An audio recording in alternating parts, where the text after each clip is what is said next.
Hello, my name's Robert Dean Steele, and we are reading through the Psalms and praying through the Psalms, and we're looking at Psalm 62. This is actually a Psalm of David that was given to Jeduthun, and this is what we're looking at. So we're going to be kind of bouncing back and forth. So he says, "My soul finds rest in the Lord alone, and my salvation comes from him." So he says, Lord, I recognize today through my will, intellect, and emotions that salvation comes from you.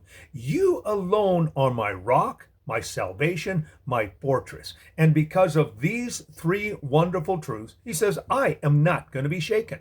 Now he begins to get to the crutch of the matter. He says, how long will you assault a man?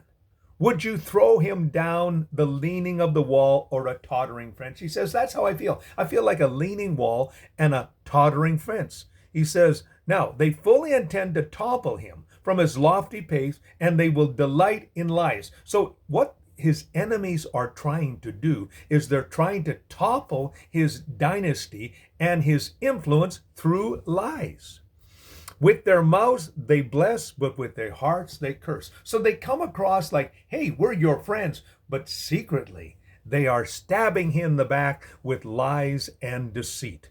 They're using flattery to get his favor, and then they try to topple him through deceit. But then he goes on to say this, with their mouths, their hearts they curse. Find rest, O my soul, in the Lord alone.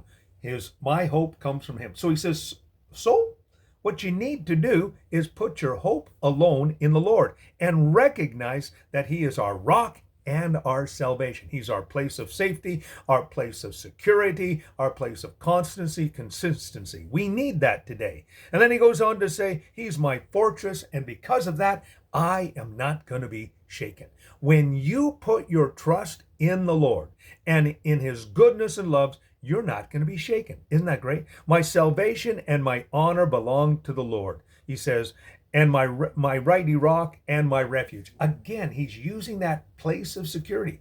He knows that only God can be his rock and security. And he says, Lord, that's why everything belongs to you. My honor, my favor, my reputation, it's all in your hands.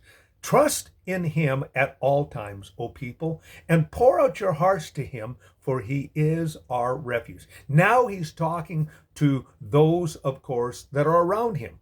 He is talking to his nations. He's talking to his leadership. He's talking to the general public. He says, listen, what you need to do is trust the Lord at all times. Pour out your hearts to him in prayer, because he's your refuge. Then he goes on to say, low-born men are like breath, and high-born men are like lives. Basically, he says it doesn't matter if you have wealth or not. If you've been born into a prestigious family or an ordinary common individual. Both are basically just a breath and also a lie. He says, if weighed in the balance, they were nothing.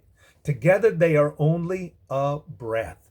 He's reminding them that life is so short. Then he goes on to say, don't trust in extortion or take pride in stolen goods. Though your riches increase, do not let your heart be on them. And that's what Jesus was saying. Wherever your heart is, that is where your treasure is. And wherever your treasure is, that's where your heart is. David, 1,000 years before Jesus came along, was basically extolling the fact that, you may have wealth and you may have riches and you may have gotten them by ill-gotten gain or by well-gotten gain. Either way, don't put your heart on them. One thing the Lord has spoken, two things I have heard, that you, O God, are strong and that you are loving. He says there's two things I want you to know. Number one, God, you are strong. And we need his strength. That's why Paul said, I can do all things through Christ who strengthens me.